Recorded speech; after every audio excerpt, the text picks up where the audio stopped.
నాకెంతో ఇష్టమైన daily tiffin, daily 365 days dosa పెట్టినా తినేస్తా. అంత దోశలు అవన్నీ.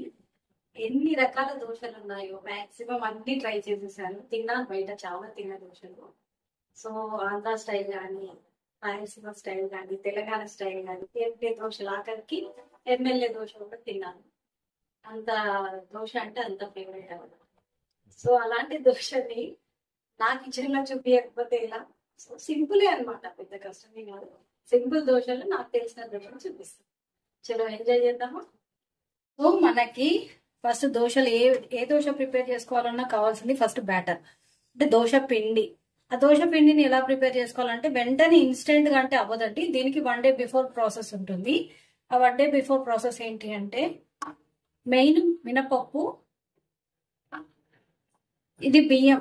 కొంతమంది దంపుడు బియ్యం తీసుకుంటారు, మేమైతే రేషన్ బియ్యం తీసుకుంటామండి. రేషన్ బియ్యంతో దోశలు చేసుకుంటే చాలా టేస్టీగా వస్తాయి, చాలా బాగుంటాయి కూడా.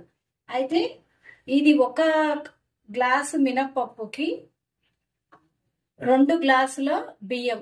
2 పోసుకోవచ్చు, 2.5 కూడా పోసుకోవచ్చు, దాంట్లో ప్రాబ్లం. నేనైతే ఇవి మిక్సీ నానబెట్టిన తర్వాత మిక్సీ రుబ్బేటప్పుడు దీంట్లో కొద్దిగా అన్నం వేస్తానండి. దోశలు రెడ్గా వస్తాయి, మళ్ళీ క్రిస్పీగా వస్తాయి. కొంతమంది వేసుకునే వాళ్ళు అటుకులు వేసుకుంటారు, కొంతమంది ఇలా మెంతులు కూడా వేసుకుంటారండి. ఒక 4-5 మెంతులు వేసుకుంటారు. వాళ్ళ ఇష్టాన్ని బట్టి మీకు ఎలా కావాలో మీరు అలా చేసుకోండి, ఓకేనా. సో దీన్ని ఫస్ట్ ఇలా గిన్నెలో నానబెట్టేసుకోండి. నానబెట్టుకున్న తర్వాత ఒక 4-5 అవర్స్ నానబెట్టిన తర్వాత దాన్ని మిక్సీకి చేసుకుని బ్యాటర్ రెడీ చేసుకోండి. ఆ మిక్సీని ముందు రోజు నైట్ మనం నైట్ అంతా పెట్టుకోవాలి. అది బాగా ఫెర్మెంటేషన్ అయిపోవాలి. అయిన తర్వాత మనకు బ్యాటర్ వస్తుంది. ఆ బ్యాటర్తో మనం ఇప్పుడు దోశలు, నేనంటే ఇదంతా ముందు రోజు చేసుకున్నానండి. చేసుకున్న దాన్ని దోశ పిండిని ఇప్పుడు మీకు ఇందాక చూపించినట్టు బియ్యాన్ని మినపప్పుని 4-5 గంటలు నానబెట్టుకున్న తర్వాత మనం ఈవినింగ్ మిక్సీ చేసి పెట్టుకుంటాం కదా. మిక్సీ చేసి పెట్టుకున్న తర్వాత ఇది నెక్స్ట్ డే నైట్ అంతా దాన్ని ఉంచేసేయాలి. ఉంచితే బాగా పొంగుతుంది.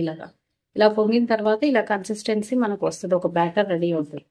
ఈ బ్యాటర్ తోటి ఇప్పుడు మనం ఎలా చేద్దామని చూద్దాం. దీంట్లో కొద్దిగా ఉప్పు కలుపుకోవాలి, సరేనా. సో ఇలా మిక్సీ పట్టుకున్న తర్వాత వచ్చిన బ్యాటర్ అండి ఇది, అంటే దోశ పిండి. ఈ దోశ పిండిలో ఏం చేయాలంటే, దోశలు వేసుకునే ముందు ఉప్పు మీకు సరిపడే ఎంత కావాలో అంత ఉప్పు వేసుకోండి. నేను నాకు కావాల్సింది వేసుకుంటున్నాను, ఓకేనా. ఇలా వేసుకున్న తర్వాత దీన్ని బాగా కలపండి.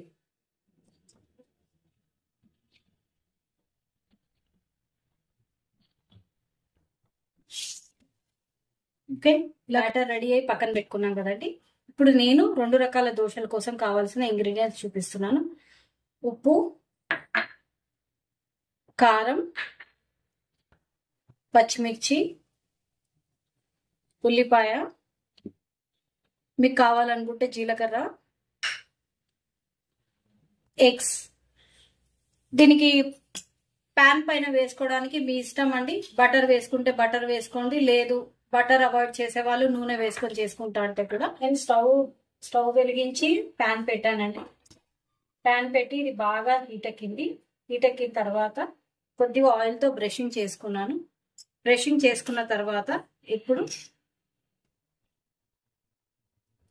గరిట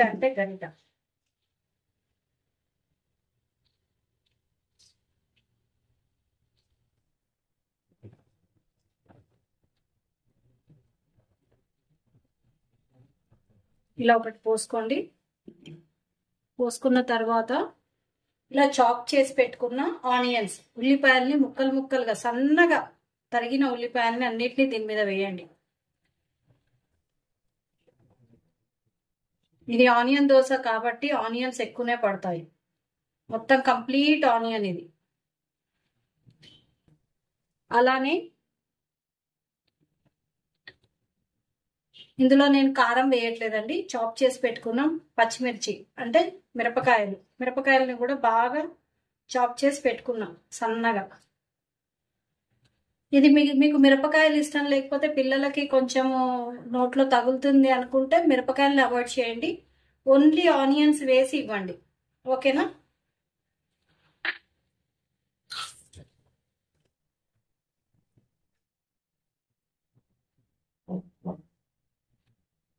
మీకు ఇష్టం ఉంటే కొద్దిగా జీలకర్ర. ఇప్పుడు దీనిపైన ఆయిల్ పోసుకుంటున్నాను. నేను బటర్ వాడట్లేదు. మీకు ఇష్టం ఉంటే మీరు బటర్ వాడుకోండి. ఇది బాగా దూరగా వేగాలి. చూడండి, ఇప్పుడు మనకంతా బాగా వేగింది. ఆ స్మెల్, పచ్చి స్మెల్ అనేది కూడా మనకు తెలుస్తుంది. అంటే స్మెల్ నాకు ఇక్కడ తెలిసిపోతుంది. అలానే మనకి దోశ మొత్తం కూడా గోల్డెన్ కలర్ వచ్చింది. చూడండి, నేను ఇప్పుడు రిటర్న్ దీన్ని కొద్దిగా ఫోల్డ్ చేస్తున్నాను. చూసారా ఎంత బాగా వచ్చిందో? దీన్ని సర్వింగ్ ప్లేట్లో తీసి పెట్టుకుందాం. Onion dosa ready. దీనికి కూడా బాగా బాండి బాగా ప్యాన్ బాగా వేగిందండి. ఎంత బాగా వేగితే అంత బాగా వస్తాయి దోశలు. సేమ్ దీనికి కూడా ఒక గరిట తీసుకుంటున్నా.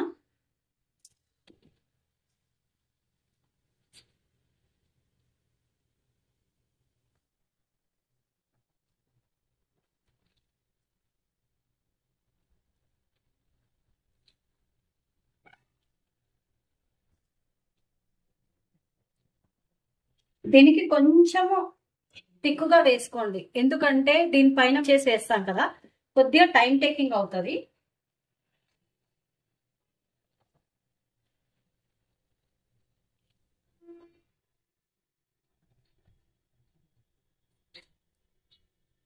ఇంక ఇలా స్ప్రెడ్ చేయండి మొత్తం ఎగ్ని. 1 దోశకి 1 ఎగ్ చాలండి. ఎక్కువ తిక్కుగా ఇంకా ఎక్కువ ఉంటే కూడా బాగోదు.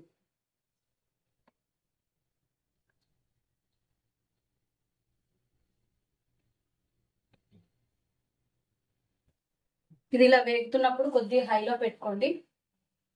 హైలో పెట్టుకొని మీకు కావాల్సినంత ఉప్పు, అంటే ఆల్రెడీ బ్యాటర్లో కొద్దిగా వేసాము, బట్ దీంట్లో కూడా కొద్దిగా వేయాలి. కొద్దిగా కారము, కొంచెం క్రిస్పీగా ఉండాలి. కారం వేసుకోండి. కారంగా స్పైసీగా, క్రిస్పీ అండ్ స్పైసీ రెండు ఉండాలి. కొద్దిగా జీలకర్ర. ఇవి ఇంగ్రీడియంట్స్.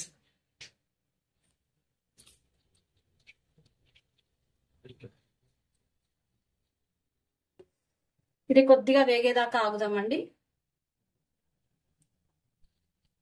చూడండి, ఇక్కడ మనకి దోశ మొత్తం బాగా వేడెక్కిందండి. కాలింది.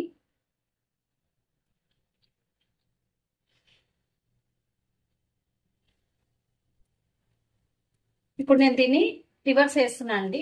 ఆనియన్ దోశకి రివర్స్ వేయి, ఎందుకంటే కింద ఎగ్ మొత్తం కాలాలి కదా మనకి. సో నేనైతే రివర్స్ వేసుకున్నాను. ఆల్మోస్ట్ మనకు దోశ డన్. దీన్ని ఇలా ఫోల్డ్ చేసుకోండి. మీకు ఇష్టమైన సర్వింగ్ బౌల్లో పెట్టుకోండి. వేడి వేడి, సో వేడి ఆనియన్ దోశ, ఎగ్ దోశ. మీరు కూడా ఇంట్లో అందరూ ట్రై చేయండి ఈ రెసిపీస్ని. దీనికి పల్లి చట్నీ, అల్లం చట్నీ, మీ ఇష్టమైన కాంబినేషన్స్లో మీరు తినండి. నేనైతే పల్లి చట్నీతో తింటున్నాను. ఓకే, మరొక మంచి ఫుడ్తో మళ్ళీ మీ ముందుకు వస్తాను. బాయ్.